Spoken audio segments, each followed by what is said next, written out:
By now, you already know how this story started. A 4th of July boat trip to Horn Island, a group of friends who came back to the mainland that afternoon, and an 18-year-old named Nolan Xavier Wells who did not come back with them. What we're covering today is everything that has happened since the press conference in New York, the questions his father and mother are raising in their own words, what the sheriff's department is saying in response, and the details from friends who were there that are starting to reshape how people understand those final hours. Nolan Wells was not just any teenager. He was a wide receiver at Southwest Mississippi Community College, a recent graduate of Ocean Springs High School, and by every account from coaches, teammates, and friends, the kind of person people gravitated toward. His high school football coach, Jake Bramlett, said publicly that Nolan carried himself with humility, treated people with respect, and led by example both on and off the field. That reputation matters here, because so much of what his parents are now questioning comes down to one basic thing. The story being told about his final hours does not match the son they knew. Let's start with what set off this new wave of attention, the press conference held on July 10th in Harlem, New York, at the headquarters of the National Action Network. Nolan's parents, Christine and Elmore Wansley, sat down alongside their attorney, civil rights lawyer Ben Crump, and were joined by the Reverend Al Sharpton. Filmmaker Spike Lee was also present. This was the first time the family had spoken at length and in this kind of setting since Nolan's body was recovered, and it marked a shift from a missing person story into something the family is now actively pushing back on. The idea that this was simply an accidental drowning. Christine Wansley's voice shook as she spoke. She told the room, in essence, that all she and her husband wanted was to know what happened and why their son didn't come home, and that they were asking for an honest, thorough investigation. Nothing more, nothing less. Reverend Sharpton opened his remarks bluntly, saying that what the family has been told simply does not add up. Those two framings, a mother searching for basic answers and a civil rights figure openly questioning the official account, set the tone for everything that followed. And this morning, we're focusing on the desperate search for answers in the mysterious death of 18-year-old Nolan Xavier Wells. He didn't return with friends after a 4th of July boat trip to a Mississippi island. Wells' mother reported him missing that very night, but tragically, a few days later, his body was found. Now, there are a lot of questions about what happened to him, and his family is demanding answers.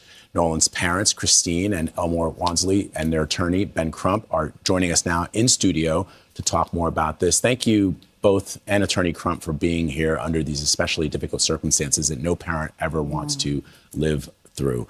Well, the mother of one of the boys who was with Nolan apparently posted on social media that Nolan made a decision to stay on the island and then return inland later with another group of friends.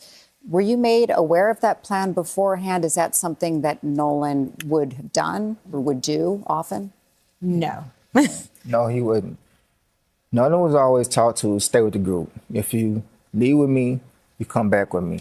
So that I don't understand. And with me being a parent, if I was in that situation, I would have told him, you're going to get back on this boat with me because I don't want to have to answer to your parents if something happened to you. Right. So you're going to get on the boat. And if you still don't want to get on the boat, someone give me a phone so I can make a phone call to get your parents on the phone so they can tell you to get on the boat. Mm-hmm. But at no time will I leave someone else's child especially on the island. So you think he got left behind then? Yes. I don't believe he decided to stay on the island by himself. It just doesn't, that's not his character.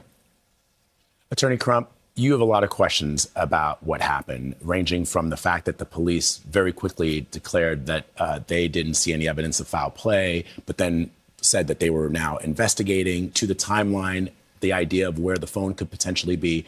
Help me understand. Vlad, there are so many glaring contradictions, and that's why so many people all across America are chiming in saying this is not adding up. I mean, you have them saying he was talking to a young lady, and she said that he said, I'm going to get back on the boat with the boys. Well, the boys say, he said that, no, I'm going to stay with her. I mean, which is it? And then on top of that, you talk about this video that's out there that shows this apparent argument going on where Nolan says, where's my freaking phone? What are you freaking doing? And then his phone turns up missing. I don't know any 18-year-old, if you go with their story that he said he was going to stay behind, I'm going to leave my cell phone behind. It's not adding up. And so those are the things that his mother and father are saying, we're not accepting this. He was a college athlete. He was in superb shape. And so he's a good swimmer. And you see the video of all those people out there. If he's drowning, nobody's going to help. Now, here's where it gets specific, because Ben Crump laid out what he called glaring contradictions between the accounts investigators have gathered from witnesses. There are three main threads to this: whether Nolan actually chose to stay behind on the island, what happened to his phone, and why his body didn't surface until 2 days after he went missing. On the question of whether Nolan chose to stay, this is the detail that has bothered his parents from the beginning. Sheriff John Ledbetter told the Associated Press that based on interviews with people who were there, it sounds like Nolan chose to stay on the island, expecting to catch a ride back with someone else. That has been the working account from law enforcement since the early days of the search, but Crump says that account conflicts with what his team has heard elsewhere. According to Crump, one young woman told investigators that Nolan had been talking with her on the island and told her he was heading back to get on his friend's boat, the opposite of what the friends on the boat have said, which is that Nolan told them he wanted to stay behind and talk to that same young woman. Crump's exact words were that it's a contradiction, that one side is telling the truth and one is not, and that it needs to be gotten to the bottom of. This is important, and we want to be precise about it. Crump has not said which version he believes is accurate, and no charges have been filed against anyone. What he is saying is that the two accounts cannot both be true, and that the Sheriff's Department needs to reconcile them. Elmore Wansley has leaned into this same idea from a different angle, not through inconsistency in the accounts, but through what he says he knows about his son and the values he raised him with. He has said publicly, more than once, in slightly different phrasing across interviews, that the rule in their family was simple. If you go out with a group, you come back with the group. On Good Morning America, he put it this way, that they always told Nolan, if you go with a group, you stay with a group. At the Harlem press conference, he framed it as, if you go out with 5, you come back with 5. Different wording, same core point. In his father's understanding, Nolan splitting off from 3 friends he'd traveled with does not fit who his son was or how he was raised to think. Christine Wansley has echoed this from the emotional side rather than the logistical one. Asked directly why her son would stay behind, she said she cannot answer that she can't fathom why he would have. That's not a rebuttal built on evidence. It's a mother saying the explanation she's been given doesn't match the person she raised. Both are worth understanding as what they are, a parent's instinct and a parent's grief, not a formal finding. Now to the phone, because this is the detail that has generated the most attention online, and it deserves to be laid out carefully and accurately. According to the family, Nolan's phone did not come back with him. His friends brought it back to the mainland when they left the island. Christine Wansley has said that she used Life 360 to track the device and found it on land, at the house of one of the friends who had been on the boat with Nolan that day. When she and her sister eventually got the phone and went through it, she says they found nothing saved on his Snapchat from that day. No photos, no videos, despite Nolan being someone who documented almost everything. Her exact description was that they went into his Snapchat, he had 2 accounts, and there was absolutely nothing there. The family and Crump have both said they believe messages may have been deleted, though this has not been confirmed by any forensic examination made public so far. Layered onto that is a video that has circulated on social media, one that Crump referenced directly in the family's Good Morning America interview. In it, Crump says you can hear what sounds like an argument, with Nolan saying something like, "Give me my phone, what are you doing?"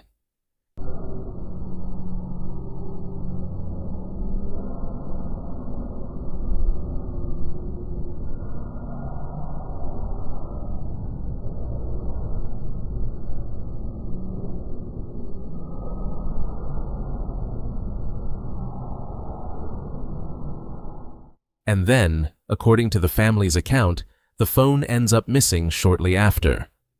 Crump's point, stated plainly, is that in his experience, no young person voluntarily leaves their phone behind, especially not someone in the middle of a group of friends on a day trip.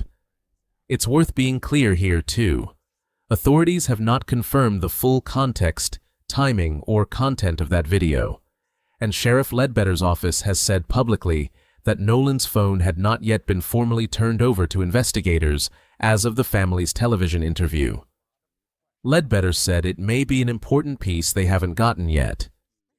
There's a second, less discussed detail that fits into this same picture: Nolan's car keys. Elmore Wansley has described going to pick up Nolan's car from the friend's house where Nolan had stayed the night before the trip. He said getting the keys back wasn't straightforward. The people inside told him at first they didn't know where the keys were, and it was only after a young woman who'd been at the house earlier that day mentioned, over the phone, that Nolan had left them on top of an Xbox, that the keys turned up. Wansley has described the atmosphere in that house as tense, and said he felt like he was being lied to during the exchange. He also said that once he had the keys in hand, the people inside the house closed everything up, and made clear they didn't want anything more to do with what was happening outside their door. Again, this is Wansley's account of his own experience retrieving his son's car. It is not a confirmed finding of wrongdoing, but it is one more data point the family points to when they say the full picture doesn't add up. Now, the timeline of the body itself. This is the third contradiction Crump has raised, and it's a more technical one. Nolan went missing on July 4th. Search teams were out on the water and on the island through July 5th. His body wasn't found until the morning of July 6th by a United States Park Service ranger in the water near the northwestern tip of Horn Island, the same area he was last seen. Crump and the Wansleys have asked publicly why the body wasn't located on the 5th, given how extensive the search was that day, involving the Coast Guard, the Mississippi Department of Marine Resources, the Gulf Islands National Seashore, and volunteer groups, including the United Cajun Navy. Crump's phrasing was that it just doesn't add up, that if he went missing on the 4th, by their reasoning, the body should have been visible on the 5th, not the 6th. On top of the timeline question, the family and people close to the search have also raised doubts about the drowning theory itself, independent of any of the phone or timeline issues. Brian Trasher, with the United Cajun Navy, the volunteer search and rescue group that helped in the effort, told CBS News that the island was extremely crowded that day, and that if Nolan had gone into the water and become distressed, it seems hard to believe nobody would have noticed a swimmer in trouble. The family has pointed to Nolan's physical condition and swimming ability as part of the same argument. Elmore Wansley has described his son as an elite athlete in what he called tip-top shape, and the family has said repeatedly that they know he could swim. It's important to say clearly what the other side of this looks like, because that's part of an honest update too. Sheriff John Ledbetter has been consistent in saying that nothing in the evidence collected so far points to foul play. We're still waiting on the truth to come out. Still waiting on the as much accurate information as we can get. We're going to work this investigation thoroughly and professionally and provide updated results as soon as we can put them out. Speaking to ABC News, He said there's no information right now that would lead investigators to believe a crime occurred. He's also said, repeatedly, that his department is working toward the same goal as the family, a thorough investigation, and that his office is providing one. He's pushed back gently on the pace of public frustration too, telling a CNN affiliate that people want answers immediately, but getting accurate information takes real time and real work. Investigators have also said there's currently no indication of drug or alcohol involvement, though the toxicology report, which is still pending as part of the state's autopsy, will speak to that more definitively. The sheriff's department has also said Nolan's friends who were on the boat are cooperating with the investigation and has asked the public for any photos, videos, or first-hand accounts from that day, including anything showing an argument, disturbance, or unusual activity on the island. Now let's talk about the friends themselves, because two of them have spoken publicly, and their accounts matter just as much as the families. Javon Williams, who was among the friends who saw Nolan on the island that day, has pushed back on the idea that staying behind was somehow out of character. He's said that account doesn't match the person he knew, adding his voice to the family's skepticism from inside the friend group itself, not just from the parents. Separately, another friend, Trackiston Shepard, spoke out to directly address the swirl of speculation online. Shepard said flatly that nobody in their group would have ever hurt Nolan, and that the group would do anything for him. Shepard also addressed one of the most viral pieces of so-called evidence circulating online, a video appearing to show an argument breaking out on the beach at Horn Island, and said it does not show an argument involving Nolan at all. Shepard also worked to shut down a separate rumor, a photo that had been circulating, claimed by some online, to show Nolan alive sometime after the boat trip, which Shepard clarified was actually taken on June 27th, more than a week before the 4th of July trip, and therefore proves nothing about what happened on Horn Island. That detail matters because so much of the public conversation around this case has been shaped by amateur online investigators, what one outlet called TikTok sleuths, piecing together videos, photos, and timelines with varying degrees of accuracy. Some of that public scrutiny has pushed real questions into the open. Some of it has also spread things that turned out to be false, like that photo. Jackson County's Sheriff's Department has acknowledged this directly, saying in a statement that a significant amount of information, speculation, and commentary has been shared on social media and throughout the community, and that investigators are working to establish the actual facts through eyewitness accounts, physical evidence, and other reliable information, not through what's circulating online. There's also a racial dimension to this case that the family and their allies have raised directly, and it would be inaccurate to leave it out of an honest update. Nolan was the only black teenager in a group that Reverend Sharpton and Ben Crump have both described as three young white friends. Crump has said this history is part of why the family doesn't trust Mississippi law enforcement to conduct a fully fair investigation on its own, invoking what he called the sins of the past in the state. Sharpton put it even more directly, saying Nolan was one black teenager with three young white men who, in his words, ended up with his phone and his keys. Elmore Wansley has said he doesn't see this as the family feeding into racial stereotypes, but as a pattern that has unfortunately shown up in many other cases before this one. This is the family's stated framing and their reason for seeking outside legal help. It is not a finding by investigators, who have not brought race into their public statements about the case. Because of that distrust, the family has taken steps of its own. They've retained Ben Crump, who has represented families in a number of high-profile cases involving black victims, and they've commissioned an independent autopsy, separate from the state's official one, to be conducted in Washington, D.C. Former NFL player and civil rights activist Colin Kaepernick is covering the cost of that independent autopsy. On the funeral side, filmmaker Tyler Perry has stepped in to cover funeral expenses for the family, a gesture confirmed at the Harlem press conference. As for the official autopsy, that was conducted on July 7th by the Mississippi State Medical Examiner's Office. The state has said results, including a toxicology report, could take a couple of weeks to come back.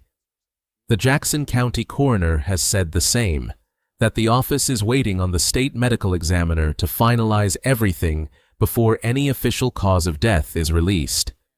Crump has said the family's independent findings will also be made public once complete, and that both sides, the family and the state, have said they want to be transparent about what those results show. In the middle of all of this, Nolan's parents have also tried to keep the focus on who their son actually was, not just on the unanswered questions. At the Harlem press conference, they shared small, human details. Nolan's love of capturing moments on his phone, memories of him dancing to break the tension during a family disagreement when he was still a toddler, the fact that just the night before the trip, on July 3rd, he'd cooked his parents a dinner of baked salmon because his mother had had a long day at work. Elmore Wansley described him as, in his words, a born people person. His mother has said Nolan was a peacemaker who didn't like division and didn't want anyone left out, even as a young kid. That characterization is also why Christine Wansley made a point, publicly, of addressing the protests that have sprung up in Nolan's name in the wake of his death.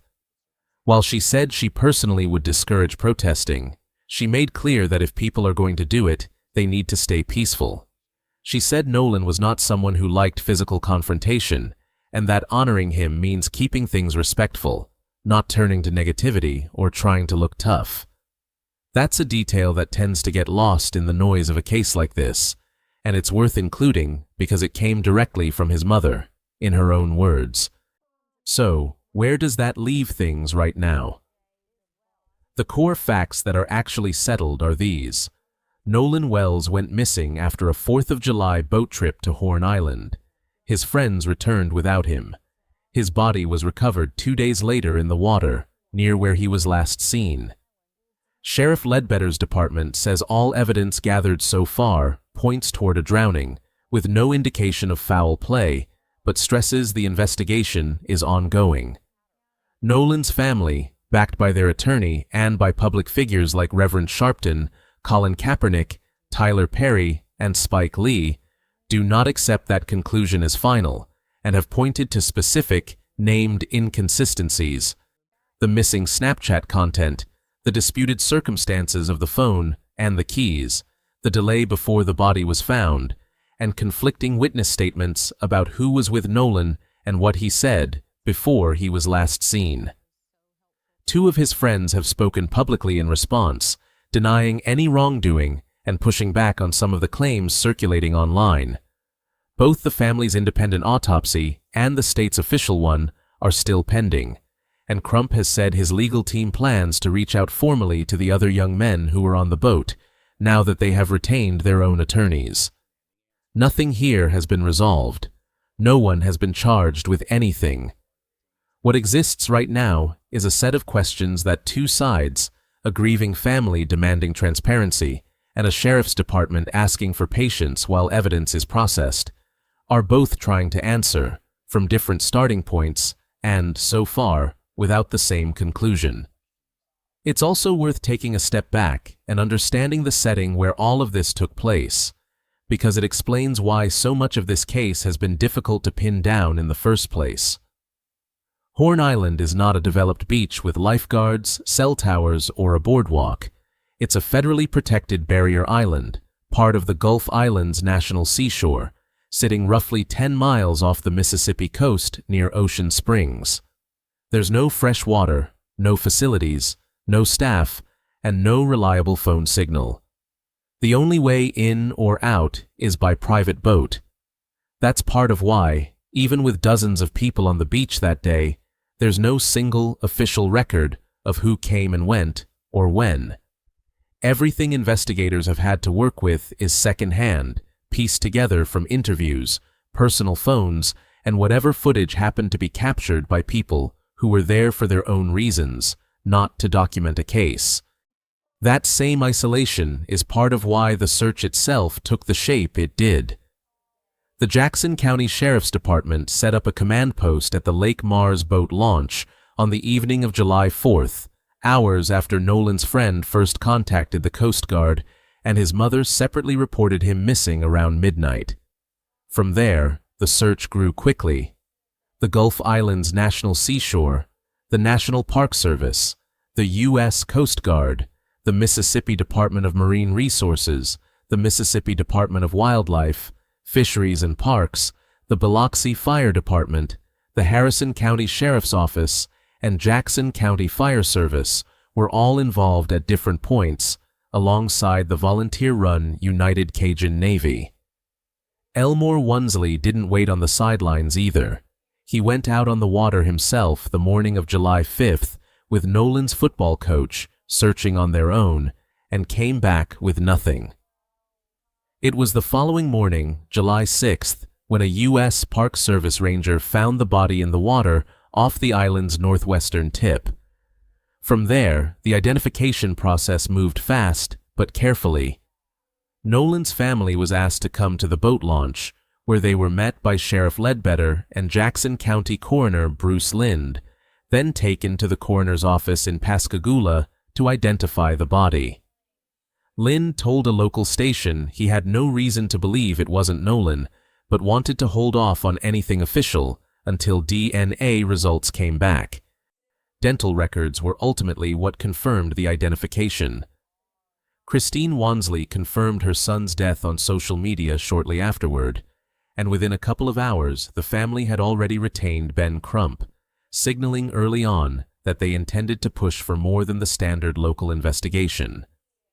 Sheriff Ledbetter, for his part, has tried throughout all of this to walk a line between transparency and caution. He's acknowledged publicly that the investigation is taking longer than people online want it to, but has repeatedly said that rushing accurate work isn't in anyone's interest, including the family's. His department's public requests have been specific. They've asked anyone who was on or near the northwestern tip of Horn Island on July 4th to come forward, particularly if they have unedited photos or video, or any knowledge of an argument, disturbance, or other unusual activity involving Nolan that day. That's a notable detail, because it means investigators themselves haven't ruled out that something beyond an accident could have happened. They're simply saying they don't have evidence of it yet, and they want the public's help closing that gap rather than relying on the edited clips already circulating online. Ben Crump has also been clear about where his own investigation stands. As of the family's Good Morning America interview and the Harlem press conference, Crump said his legal team had not yet reached out directly to the other young men who were on the boat with Nolan, in part because those young men have retained their own legal counsel. He said his team has, however, spoken with other people who were out on Horn Island that day, gathering their own independent picture of the timeline alongside whatever the sheriff's department is compiling. That's an important distinction to hold on to. There are effectively two investigations running in parallel right now, one led by Jackson County authorities and one led privately by the family's legal team, and neither has publicly concluded. Reverend Al Sharpton's presence at the Harlem press conference wasn't incidental either. He's someone who has stood beside families in a number of cases that drew national attention over questions of how Black victims' deaths were investigated, and his framing at this press conference was consistent with that history. Beyond the line about Nolan being one Black teenager among three white friends, Sharpton said plainly that the situation demands the most thorough and objective investigation possible in order to get to justice, and that what the family had been told up to that point simply didn't make sense to him. Whether or not you agree with that framing, it's a significant reason this local Mississippi case turned into a story with national attention within about a week of Nolan's body being recovered. If you want to stay caught up as the toxicology results, the independent autopsy findings, and any further statements from the friends or investigators come out, make sure you're subscribed, because we'll be covering every update as it happens. A final note before we go. This video is based on statements made publicly by the Wansley family, their attorney Ben Crump, friends of Nolan Wells, the United Cajun Navy, and the Jackson County Sheriff's Department, as reported by outlets including ABC News, CNN, PBS NewsHour, Mississippi Today, and WLOX. The Jackson County Sheriff's Department maintains that current evidence points to an accidental drowning and that no evidence of foul play has been found, while the family disputes that conclusion and has requested an independent investigation. No individual has been named as a suspect, and no charges have been filed. This case remains under active investigation, and details may change as new information becomes available.